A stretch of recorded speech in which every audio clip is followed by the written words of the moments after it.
I'm feeling good vibrations. What song is that even from? Something by the Beach Boys. I think it's Good Vibrations. That would make sense. That would line Yeah, up. that would make sense. That would line up. Good Vibrations. Actually, in the podcast, I like doing the cold opens. I don't like doing the formal ones. I feel like the last one was just me singing something too. Yeah, it was. I think it was. Yeah. It's So- just natural. More of the same.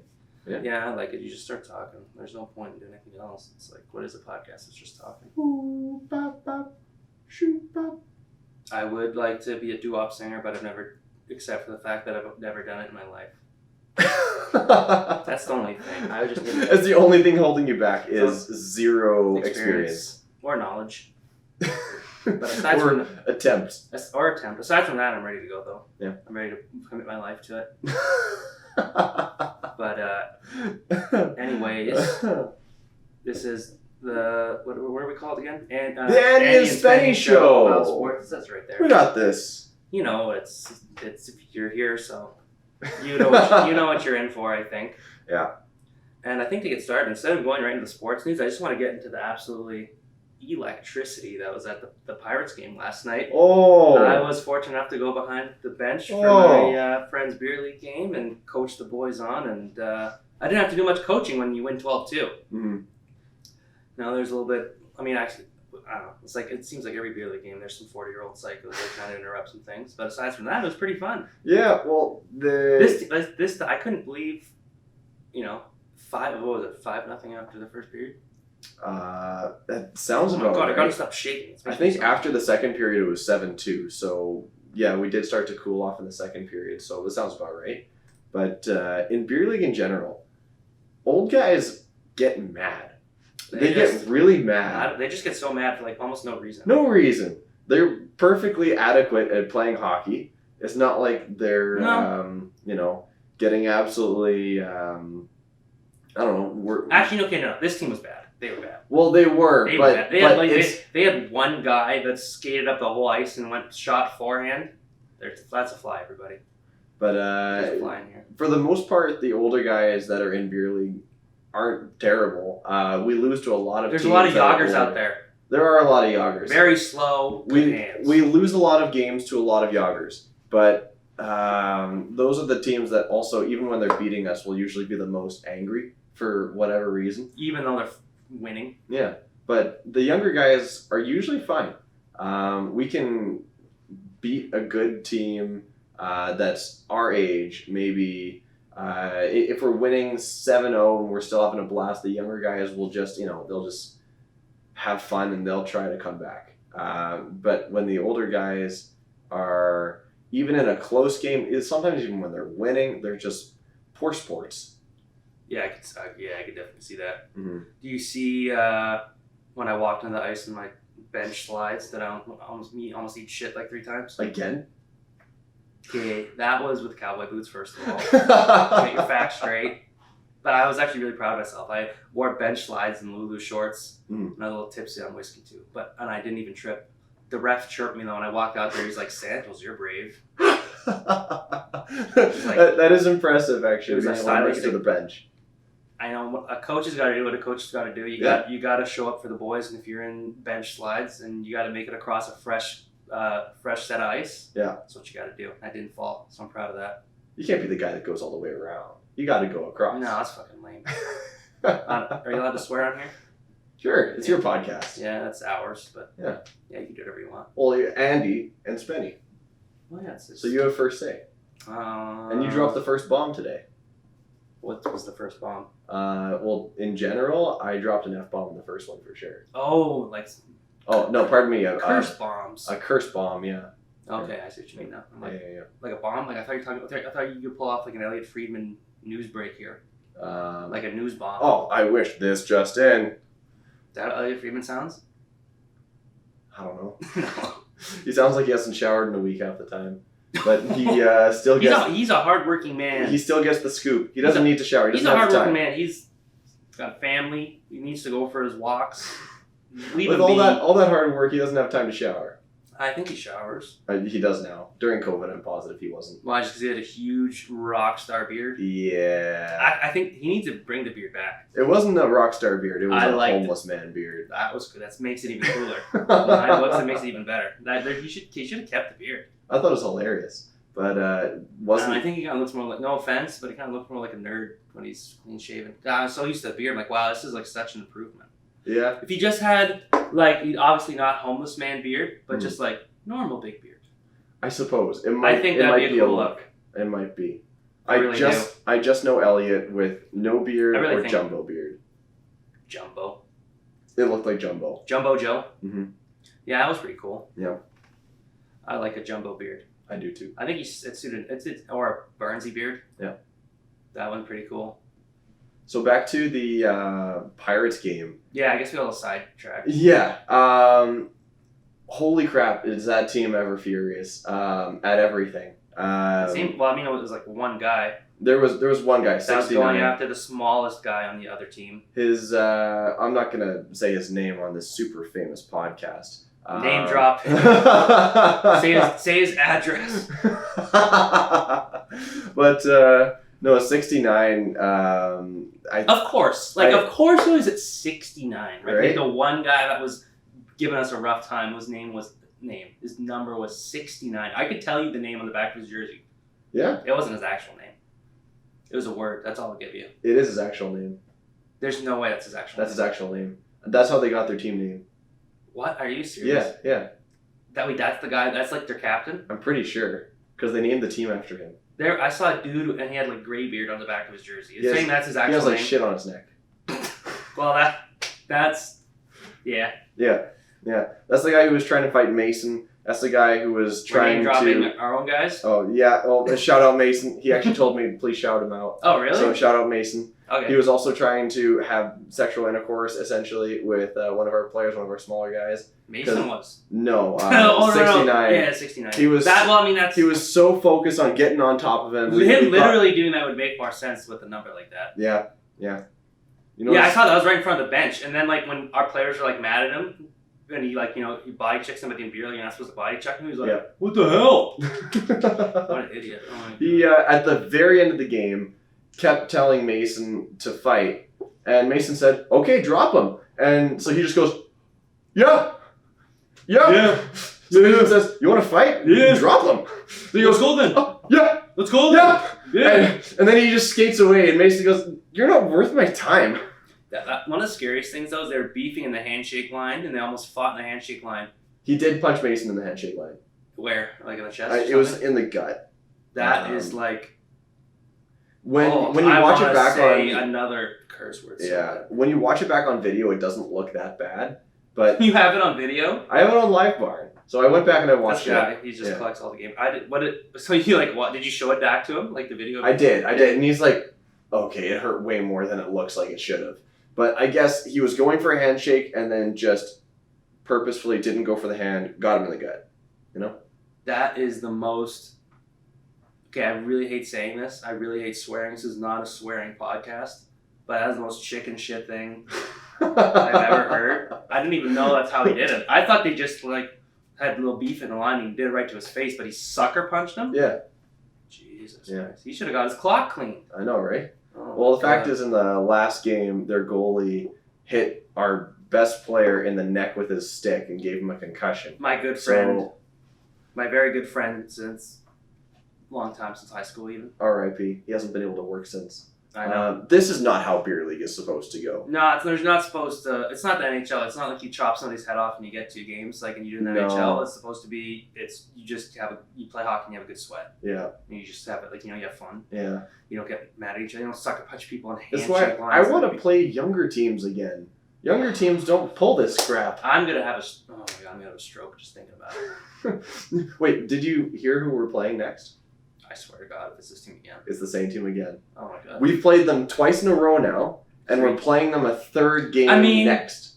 On the bright side, at least you'll win 14-0 again. Cause I'm Mr. Brightside. You're gonna help. It's gonna really help the plus minus again. Yeah, I think I was on the ice for half the goals we got last game, even though I only got 1 assist. I still can't believe other buddy Adam had that game where you guys lost by 10 goals and he was still +1. That is insane. That is a testament to the development in his game. Right? Yeah, he's been insane. He had a great game. He was incredible. He got a goal, but I swore I thought it was tipped, but he thought it was too. It was Dallas and Mason who were both going for it. But I think Dallas said that it wasn't. Yeah, Dallas was trying to. We're just name dropping everybody on our team now. Yeah, that's okay. Dallas was trying to chop it down. We have their consent. No, we didn't. But it doesn't matter. I don't think they'll be that mad. I'm pretty sure Dallas was trying to chop it down, and Mason was trying to chop it up, and both of them missed it and went right in between both their sticks. And the goalie just freaked out. Yeah, so he just didn't know what was gonna happen. I'm pretty sure it was a higher shot, like a top shelf kind of thing. Yeah. But he got his first goal. But I was blown away that he was able to get his first goal of the season on defense and was still outnumbered in overall production by another defenseman who got 2 goals. Kyle K. I gave him the hat. Kyle McCarr. Say his name right. Kyle McCarr. I'm him. I've updated his position on Team Snap to McCarr. To him. To him? To him. He is he. His pronouns are that guy. Absolutely. He's the guy that shows up. He gets into it. He underrated how he'll get into a little bit of a scrum here and there. He doesn't back down. He does. He's like the most skilled defenseman on the team. He doesn't usually go out looking for it, but if someone pushes him, he's not going to. Don't try him. Yeah. Don't try him. He won't take it. He will absolutely push back. Yeah, he'll push back. No question about it. One of the best parts of the game, though, is you guys are up 1,000-1, and then Peter was trying between the legs goals. Yeah. Mason thought they were going to try to punch him for that. Yes, I thought they were too, but he don't surprise me. It was fine. Yeah. The first attempt was actually really good. That's a guy that would probably love to be name dropped, Peter, because he will make sure he's a guest on this podcast. What up, Peter?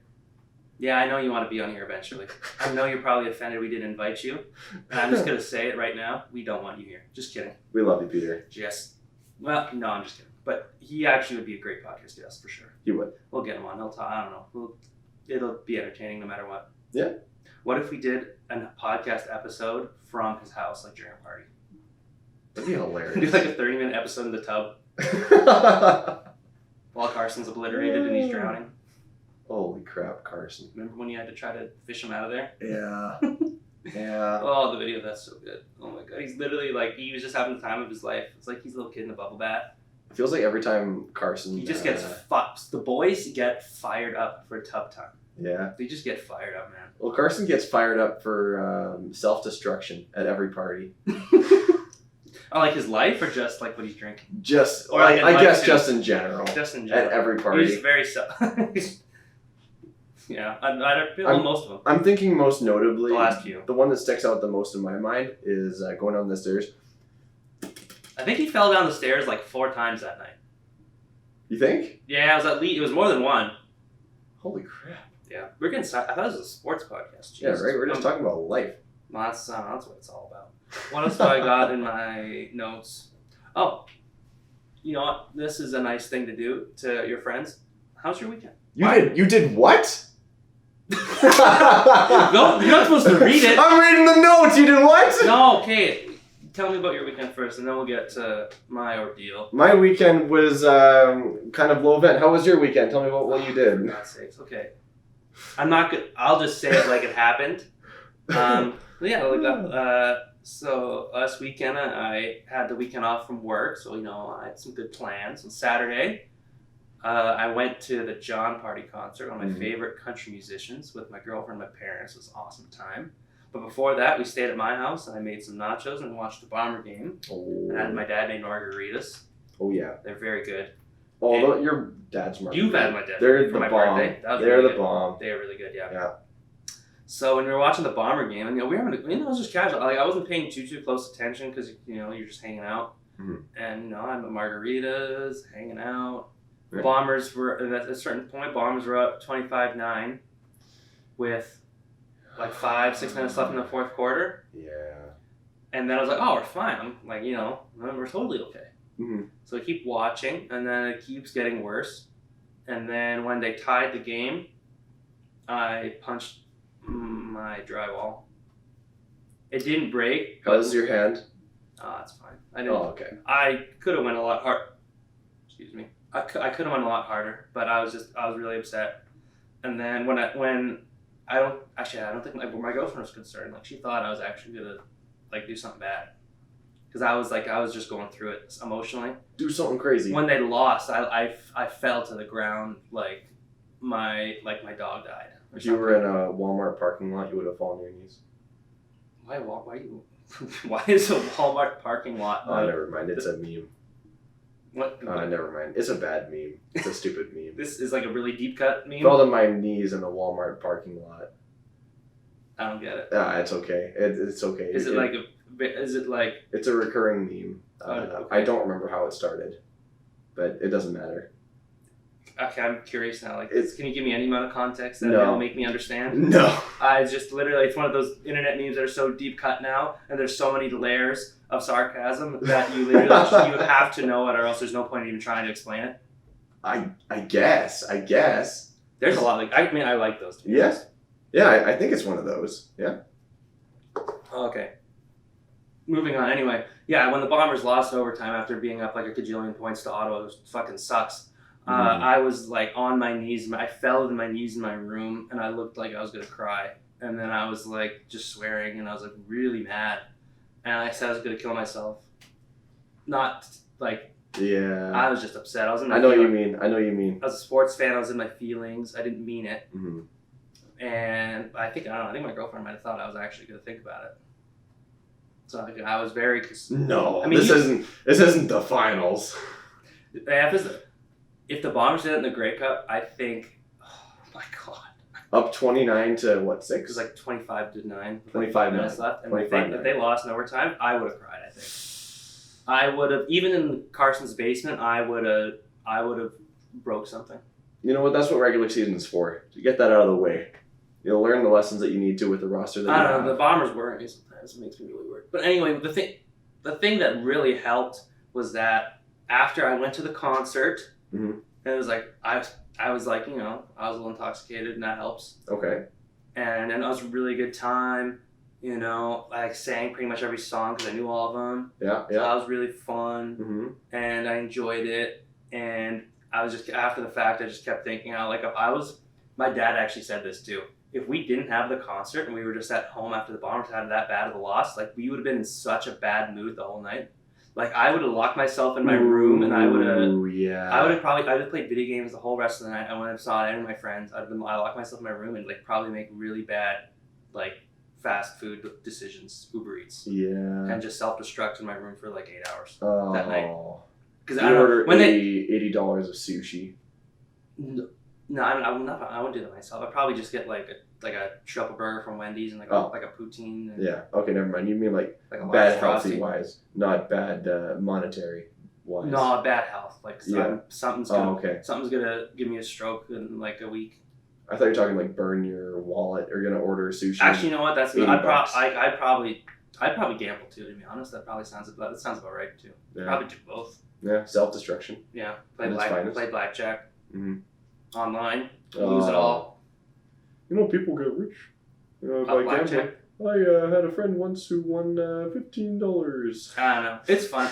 Sports betting is where it's at for me. I'm like I don't know, 50% margin. I don't know. Maybe I'm being too generous, and that's just the person that wants to gamble inside me that thinks that I'm that good. But I think I do all right. I'm taking a step back from sports gambling after I bet $200 on the Jets last season To what? to win the cup because I thought it was going to happen, and I would have won $12,000. I mean, that's good odds. It's really good odds. Wait, 200 to win 12,000. So Yeah. what is that plus? It was 6,000. Yeah. I don't know if I would have taken those odds, to be honest. No. It was easily the most out there for odds wise because everything else was much. What are less the return. odds for the Jets to win the Stanley Cup right now? I wonder. Oh, I could check that. I have no idea. Give that a quick goog. Actually, odds the Jets win the Stanley Cup 2024. See if I can. Plus 4,500. So it's Ooh. better than it was last year. That makes sense because last year I don't even think people really had them making the playoffs, and they made the playoffs. Yeah, because we did miss the playoffs that previous season. Yeah, which is why the odds were so bad. Yeah, because they were ass. Mm-hmm. And then like they were like the second half of the year this year too, and in the playoffs. You know what? The second I say I'm not doing sports gambling anymore because I bet on the Jets to win the Stanley Cup and they didn't do it. Second I say it, they're gonna win it. No, how about you just bet on like things that are a little bit more likely to happen? Like stocks. Oh. I need to sports gamble for. Do something in a game that's like plus 200. So like you could eat, but you still more than double your money, and then you could fun. I need to gamble that Brad Lambert is going to win the Calder Trophy next year, even when he's not going to play on the Jets. What the? How are you going to do that? No, sorry. I'm saying he's not going to actually end up playing on the Jets, but I'm going to bet before the season starts that he'll win the Calder Trophy. Like this upcoming season? Yes, this upcoming season. I'll put that much money down, and then by the time the season starts, he doesn't make the opening roster. He doesn't make the anything roster, and all that money's down the drain. But I decided to go hire his. Who was it that had Brad Lambert on their fantasy team? Was that you? No. I don't on my fantasy, but I swear last year I knew somebody that picked him on their fantasy team. No. No. Okay. Okay. No. Would you like a last pick? Last pick? You had Enola year 1 year. I did. And he never played. He never played. I thought that was the year Paul he was going Maurice. to go and he was going to pop off and get 30 points in his first season. Will we ever see that guy play a full NHL season with the Jets? I have no idea. Ever? I think he's 22 already. Yeah, during I think so. During 23. Yeah, sounds about right. Or no, he's just. No, I think he is just 22. I don't know about you, but I'm feeling 22. He turned 22 in March, Okay. So he turns 23 He's next in year. his red era. Wait, isn't 22? I think that's not red. That's 1985, is it not? Oh, I think you're right. Hashtag Swifty. Hashtag Swifty for life. I'm not a huge Swifty, but I'd like. You know what? I was listening to Speak Now Taylor's version. There was a lot of bops on there that I remember from my youth. Brings me back. There's some bops on there. What's your number one Taylor Swift song? Lately it's been Enchanted. Ooh. That's a good one. That is a good one. Yes, she has some bops. You can't deny it. I have to go with Don't Blame Me. Don't Blame Me. I can't even think of that one. Is it a really popular one? Not super popular. It was one of her bigger songs on Spotify, but I don't think it was ever a single. What album? Off of Reputation. Oh, wasn't that like 2017? Something like that, yeah. Oh, that is like probably like the least that I'm gonna know. Well, that's another really good song. Safe and Sound from the Hunger Games soundtrack. Oh, that's a banger. That was a good one. I love that song. I like that one. Oh, man. What do we have up next? Don't stop looking at my notes. I'm not going to. God. I'm not going to say it. They're for me. It's visual. Okay. Well, I went to Red Lobster. You happy? It was good. We had. I didn't see anything. Wow, you went to Red Lobster? How was it? Oh my god. Tell me about Red Lobster. I went to Red Lobster with my girlfriend. It was good. Yeah? I had the ultimate feast. So what does that entail? It entails lobster tail. Hey! Was it good? And you could like mix and match, but I had lobster tail, the crab, shrimp linguine, and garlic shrimp. Oh. So it was so good. Oh, that sounds incredible. So much butter. I probably reeked of butter after. Wow. And then oh my god, okay, I want to go to Red Lobster. Little white sangria for the kid. It's good. Okay. Honestly, I don't think I've ever been to Red Lobster. Never? I don't think so. It's good. I don't know. I like it. I really want to go. Because they have lobster. Yeah, lobster's good. I love lobster. I feel like fit for a pirate. Mm-hmm. Yeah. Eat seafood. Cool pirates. Are you not a seafood fan? I love seafood. That's good. Yeah. I can live off of seafood. Yeah. Yeah. All year round. That's good. Seafood and veggies. I could survive off of that. Garlic mashed potatoes. Ooh. It's really good. Yeah. I like those a lot. Yeah. Okay, don't look this time. Okay. It's a secret. It's a I won't look. Okay, we're getting into actual hockey news now. Okay. This is a real NHL podcast. Okay. So we got a Jets signing, Mr. Morgan Barron, 2 years, Hey. $1.35 million a year. Yeah. Good for him for getting a little cheddar cheese on a team-friendly deal for the Jets. That's pretty much exactly what I was guessing for a deal, right around that range. So not surprised. Nice to get the 2 years. So that'll, I think it's, a good deal. Yeah. I know that we had talked about it in the car. I said that I was surprised that it wasn't more like $2 million over a slightly longer term.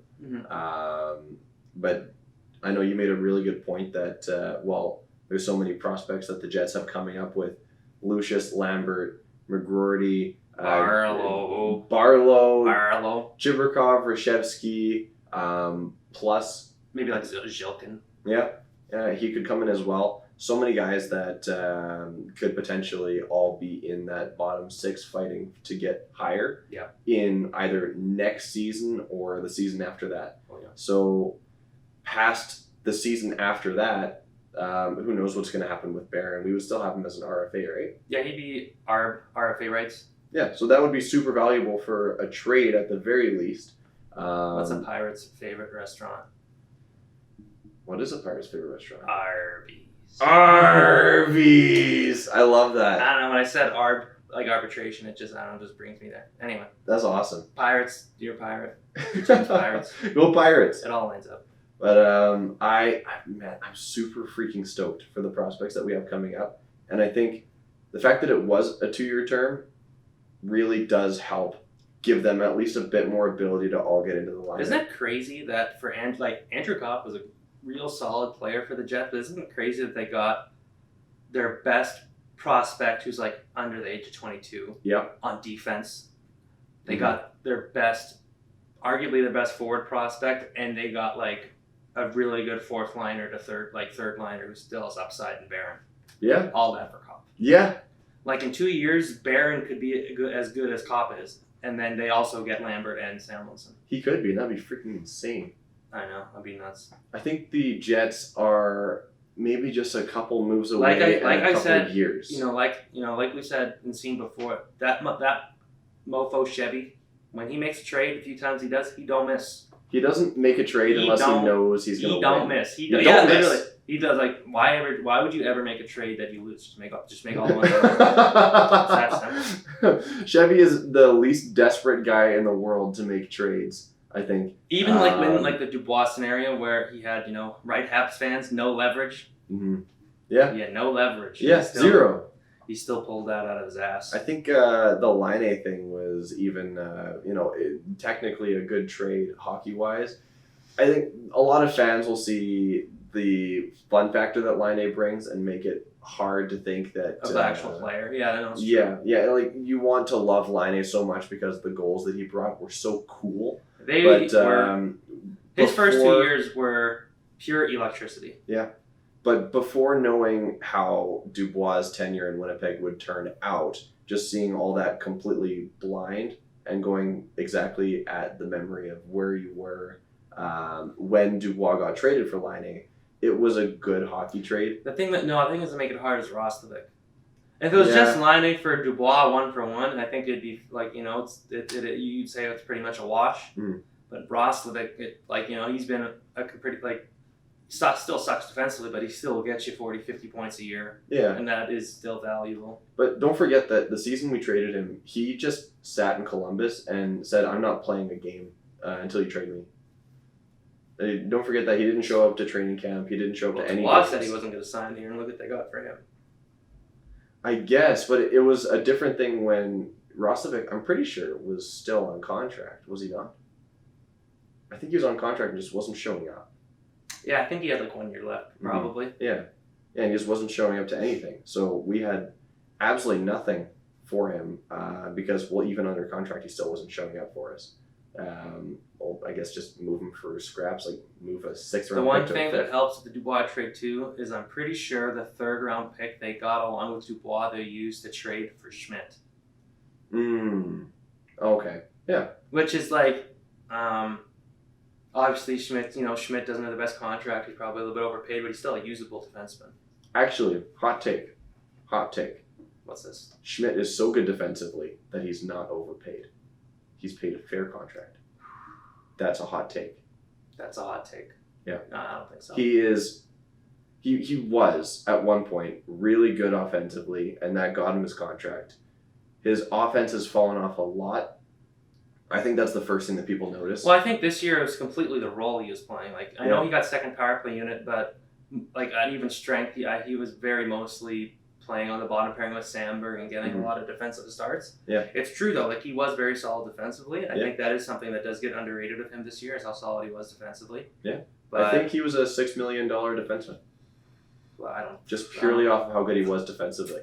I don't buy that, but I take. also. That's why it's a hot take. I would say it's not as bad of a deal as maybe some other people would think. Yeah. I will say that. Yeah. It's for me nowhere near the top of the list when it comes to worst contracts in the league. Not even close. I think actually Wheeler's was a good amount worse when he was still with us. R.I.P. R.I.P. He's not dead. He's just in New York. It's the same thing. Truba, I am the captain now. Man, that's hilarious. Isn't that funny how that works out? I was so certain he was going to go reunite with Maurice in Florida. I really thought that was going to happen. I thought that was going to happen, yeah. Because as soon as I heard out east, the first two teams I thought were Florida, and then maybe him going back to Boston. That's exactly what I was thinking. Where he started and back to Pomo. Just not. Like those two options. Yeah, where he started was Boston, and then back to Pomo in Florida. Those are the two options. You know, isn't that crazy that Wayne Gretzky drafted him? He did? Yeah. With Arizona, I guess. Yeah. Phoenix. Yeah, Phoenix at the time. Phoenix at the time. Yeah. And he said, "No, thank you. I'm never signing with you guys." Yep. And he's like, I'd rather just play out college and then go sign with Boston. Yeah, that's not the best look. I think even if it's Phoenix, it was for the best. Blake Wheeler's trade to the Jets franchise, that was one of the weirdest trades. How it worked out for both teams, and I think in NHL history. Into the Atlanta franchise? Yeah, because I think it was Wheeler, and it was Mark Stewart for Rich Peverly and Boris Bablik. And Peverly was really good for the Bruins, and they won the Stanley Cup. Mm-hmm. Okay. But then he wasn't all that, like he was like a third liner, and then the Jets got Wheeler out of it. Oh, And Mark Stewart played plenty of years here too, even though he maybe wasn't spectacular. Yeah, Blake Wheeler and Mark Stewart for, you said Rich Peverly, Boris Bablik, and Boris Vablik. Yeah, Valbek. That guy ended up being nothing. Yeah, that's an interesting trade. Yeah, I know. So, like, Boston won the Cup, but in terms of the regular season, the Jets absolutely smoked them. I go right at the Thrashers, I guess. I know that was before Chev. That was still Atlanta. Have you seen pictures of Wheeler in a Thrashers jersey? I know, I haven't. You've never seen it? I saw it. It's strange. He played, I think, 17 games that year. That few? Yeah, because he was traded at the deadline of that year. Oh. The year before they came back. So he only played such a brief stint. Yeah. He was essentially just a Jet after getting moved. Isn't that weird, the Atlanta stint was so small. Actually, you know what? That jersey right there would be sick. This year? Well, this is so good for podcast. You can't even see what it is. Well, I mean, like, you know those Atlanta jerseys, like they're alternates from before, like right before they left, and they were like kind of very light blue. Red maroon. No, the red ones. Oh, this one. That would be. I thought you were referring to the light blue. I would hang that up in my closet. That's the red. I actually think those ones are underrated. That is a cool jersey. It kind of looks like a college jersey. It has the yellow stripe. Or like on it's the shoulder. like ASU colors. Shout out Sun Devils. The best Division I hockey program in the country. I think it looks like. Oh, it does. It does. The colors are like exactly the same. Yeah, I see it. It does look a lot like it. And actually, that yellow alternate is pretty sick too, eh? Mm-hmm. I was about to say the Coyotes. I'm pretty soon that will be the best hockey team in Arizona pretty soon. Bettman's gonna build a whole new city in Arizona. Oh, yeah. Is that Matthews modeling it? Yeah. Is that Matthew? Yeah, it is. He modeled that jersey. Yeah. Holy smokes! He's repping the state. He loves Arizona. I've seen a few people saying online that if it's what it takes, Bettman's going to build a whole city in Arizona to support that team. Build a city? He's going to build a city. No, he's going to do whatever it takes. What's going to happen is they're going to leave. The Coyotes will leave, and then somewhere in Phoenix will get an expansion team in like 5 years. That's what's going to happen. Book it. That's. I mean, I didn't say that's just like what the insiders of the sport are saying. Wait, really? Yeah. They'll this team will move out and they'll get like really good ownership like they've gotten with the last 2 expansion teams. Yeah. Because Phoenix, like that area, is such a huge market. It's just that the Coyotes just never had good ownership. So they'll ship this team out somewhere else, and then they'll move. In 5 years, they'll bring this team back with solid ownership and obviously like a plan for a new arena. Yeah, the problem is group after group after group that have owned the Coyotes have been all bad ownership, brutal. all of it. How do they get so many in a row? I don't know. Bettman, I don't know how Bettman is hanging on this long, and I don't even know. I have no idea. I feel bad for Coyotes fans, people who have actually cheered for that team through everything, because they're really not getting anything back from that team. We are shortly running out of time. This is going to be a bit of a shorter podcast. But quickly, I just want to go over some of the NHL offseason winners and losers. If you could even just give me like one winner and one loser, who would it be in your mind? Of the offseason? Yeah. That's a good question.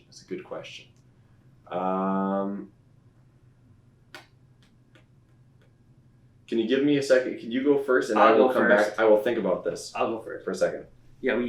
No. I came up with a few in my notes. For me, I got 3 and 3. So for me, my winners are Carolina, Colorado, and this might be a little controversial. No, I'm not even gonna try to. Never mind. Controversial. The Toronto Maple Leafs. The Leafs? Why? Yeah, why? I think I'll start with them then. I think the Reeves signing on its own, it's obviously a bad deal. 3 years for a 36-year-old at 1.4 like a fourth liner, like it's not a big deal. But I do think that with the additions they made after that, it will help the overall identity of the team, and it will enhance the Reeves signing. When you sign Domi and you sign Bertuzzi. Oh yeah, I forgot about Domi and Bertuzzi. And like really, Domi's not that tough. He just kind of gets involved in some scrums sometimes. It's not like he hits really. But, in the playoffs, obviously there's lots of scrums, and being annoying in scrums has value in the playoffs when they don't call anything. And Bertuzzi is obviously, he's a really good player, and he's such a pain in the ass to play against. And I think having a guy like Reeves will only empower those two and other players on the team as well to really play, like a bunch of assholes. Like at the what it seemed like it's taken to win in the playoffs the last few years. Yeah. And I think... and they signed Klingberg too, which is I suppose that deal does have some really good upside potentially if he's on the first power play unit and gets 50 points. But I also think that it has to work out great. They only signed him for $4.25 million. So the Leafs are one. Another one for me would be the Colorado Avalanche. Okay. I think they did some tidy work getting Ryan Johansson for free, trading for him at half retained salary for nothing. That's a really good trade. Trading Alex Newhook for Ross Colton and the 31st overall pick. No. They traded Ross Colton for a second. No. Oh my God, I'm messing this up so bad. They traded Alex Newhook for a first and a second round pick. And then they traded the second round pick for Ross Colton. So effectively, it works out as Alex Newhook for Ross Colton, the 31st overall pick. Okay. Which is a very tidy bit of business because Ross Colton is probably a better player than Newhook is right now. And you get a late first round pick too, which I'm no draft expert, but I did hear that the player Colorado drafted with that pick is like a pretty good value pick for the position. And as well as all that, they also got Miles Wood, which is like 6-year deal for a bottom 6 player is crazy. But the AAV $2.5 million and just the style of player, he seems like a guy that would fit. I like the player in the AAV. And on that team, the fit for the team, I just don't like the term because 6 years is obviously insane for a third line player, but at least he's only 27. And then my other winner is Carolina, who brought in Orlov for 2 years, $7.75 a year. I think that's a really good deal.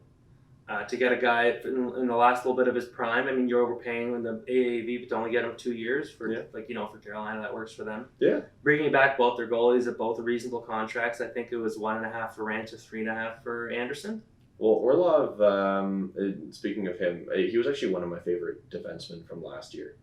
Oh, he was so for Boston. He was unreal. He was fantastic. He was so good. So I know, like, an overpay, I think he was still super freaking good. Yeah.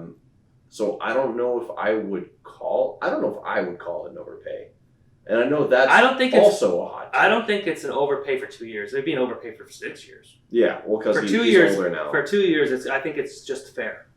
Yeah, because like right now he's older. 31, he's 31. So if you were to do that for like 6 years and then he's 37, that's brutal. But you're only doing it for 2 years, so I think that's actually perfectly fine. And actually, maybe the most key signings they made. Oh, this might be a hot take. The Carolina also signed Michael Bunting and Brendan Lemieux.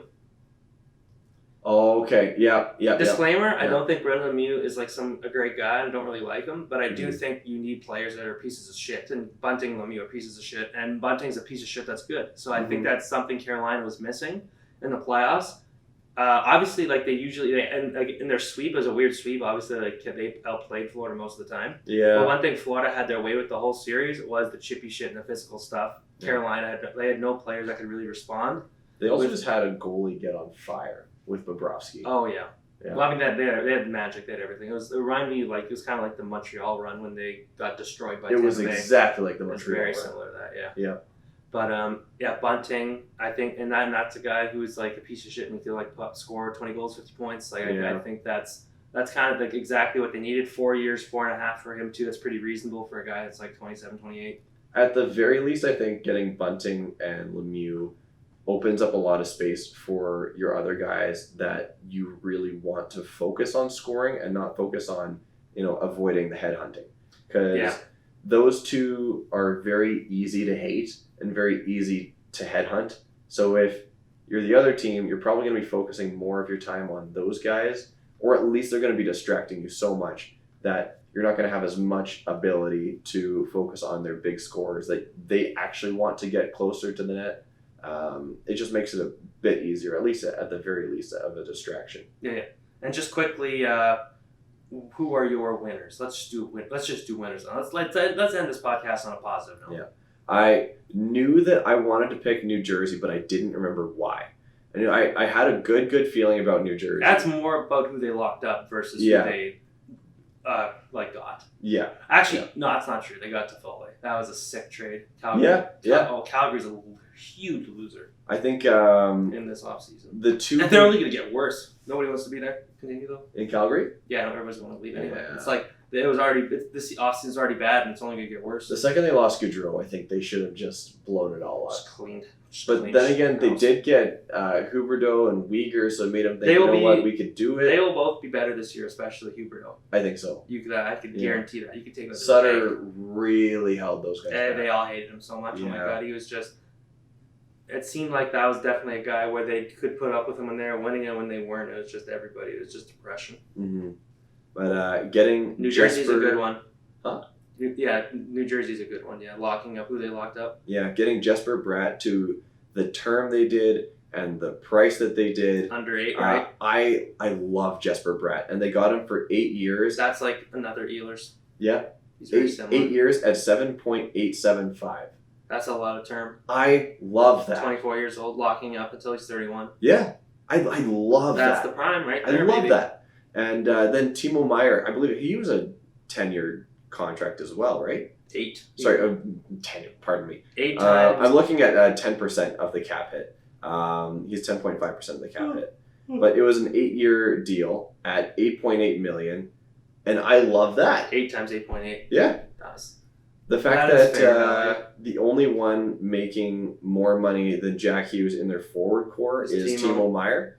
Obviously on D they have Dougie Hamilton. He's making 9. Teach me how to Dougie. Jack Hughes making 8 for as long as he is, and then only Timo Meier making more than him is insane. If Hughes is an RFA like next year, coming off another 100-point season, he'd literally get like McDavid's contract. Yeah.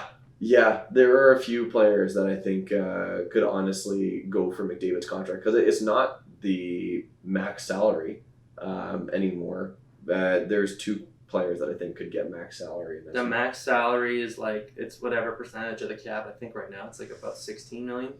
Yeah, that sounds about right. I And think McDavid.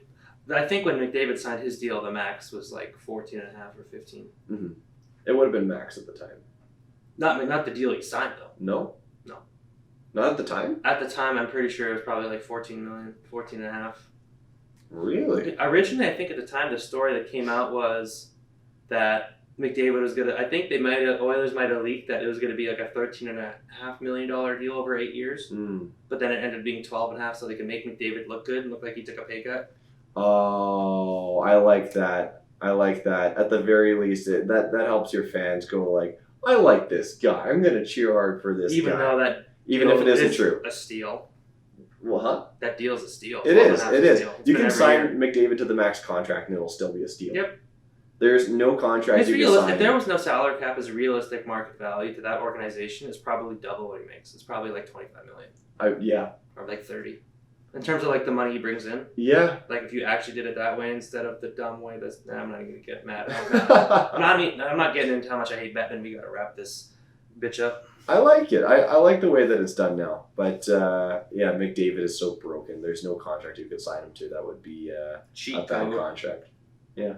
He feels like someone playing NHL 23, and they just have the difficulty cranked all the way down. That's like my be a pro. I'm a rookie for the Canucks and I have like 60 goals in 50 games. Hey, that's like McDavid. Yeah. Yeah, that's what it feels like to be Pretty McDavid. much. Just be NHL, be a pro. All right, is there any other winners you had in mind, or should we wrap this piece up? Call me incredibly biased. Oh, here we go. Incredibly biased. I wonder who this is going to be. The Winnipeg Jets, baby! I didn't see that one coming. I'm going to go with the Jets for a few reasons. The fact that they were able to turn Dubois over with their backs to the walls. They turned the Dubois into wine. Yeah. Oh, I like that. I just thought about that off the top of my head. Okay, that's incredible. I wasn't sure if it was going to sound cool or not, but I guess it worked. But the fact that their backs were to the walls and they were able to turn Dubois into a positive return, Yeah. I think is insane. Because Velarde, if he's healthy and plays 82 games, I would say is worth just as much as He Dubois. has potential to be like a 30-goal, 25-assist guy, but also like really good defensively. Yeah. He puts up so much more defensively than Dubois does that it really does compensate for the lack of What's points, his athletic compared to- market value? Do you remember it off the top of your head? Athletic market value, I believe it Their was model, around the Dom model. 7 something. Shout out Dom Decision. Shout out to Dom. If I remember correctly, it was around 7 something. I could. That sounds about right. Yeah, I could pull it up quick, but they were very close in value, Velarde and Dubois.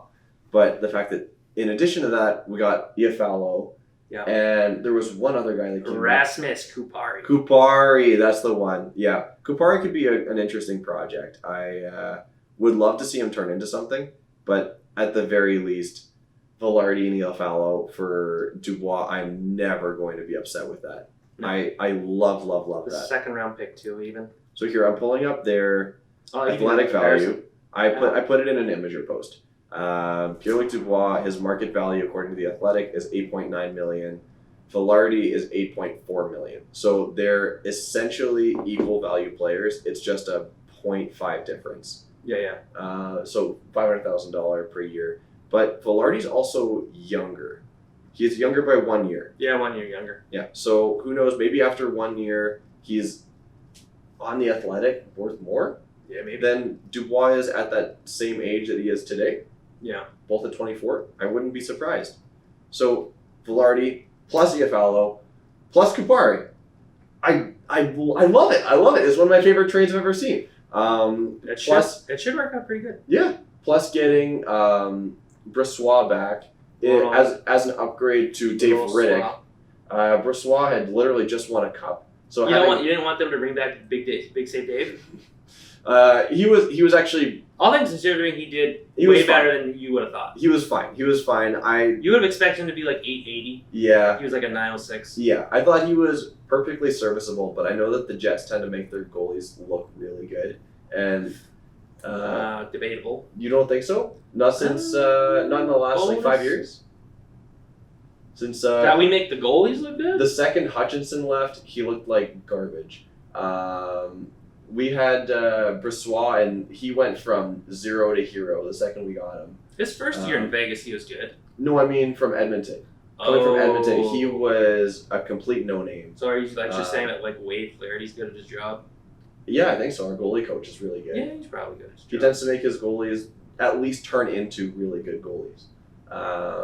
So I think Dave Riddick getting the stats that he did, I was fine with, but Brissois is absolutely an upgrade to that. Yeah. Plus getting Dylan Samberg, one of my favorite young defensemen, to the contract that they did. I think it was Another 2 years. Another solid deal. Very similar to the Barron deal. Very good deal. Except I think Sandberg, you like by the end of his deal, he could be in order for a big pay raise if he gets top 4 ice time in the next 2 years. That's true, but this is, if anything, going to be a make it or break it thing and force him to play the best hockey he's ever played in his goddamn life. He's got to prove it on that he second is year. Going to prove it. Yeah, you're confident. Yeah. So those are the reasons why I put Jets as the runner-up. That's fair. I hate to break this up, but I have a dance recital. I got to get out of here. I got 11 o'clock dance recital. It's not your shoe bop group? No, that's that's on, Thursdays? Thursdays. Yeah. What day of the week is it? It's Tuesday. It's Tuesday. My brain is so scattered. The club's going up on On a Tuesday. And with that, I say goodbye. Goodbye. Ciao. That's it. That's it. I'm pressing stop.